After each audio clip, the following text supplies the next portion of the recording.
So with Body Talk, what we're doing is we are actually asking the body and the innate wisdom of that person what is the priority, so that even though the person may be triggered by a certain experience or emotion at that time, that may not be the best way to access the healing from that at that moment. There may actually be another more important or more accessible way to access that emotion. It could come up with, let's say, a hereditary influence, for example, from their great-great-grandmother, that she had a tendency to respond in a certain way, and she passed that on for generations.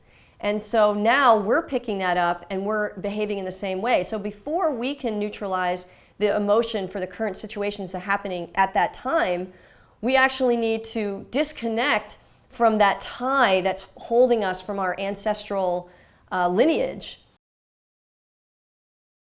The thing that's triggering the person is not actually the thing that's happening, but what's really triggering them is that the organs have been somehow harmed or damaged through diet or lifestyle or toxins or something like that.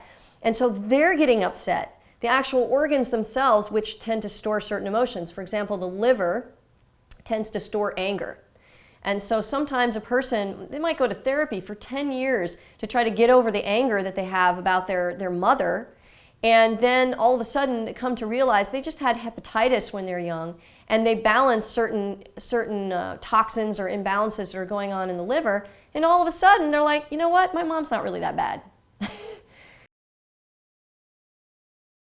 And they've been banging on pillows for years trying to get over this anger, but really it was just some physiological issue that needed to be released, and then the liver didn't need to hold on to so much anger, so it was much easier. So it's not that maybe the mother there's still something that needed to be released, but it was much easier to do that. That one of the reasons they were holding on to it is because of the discomfort that was going on in that organ.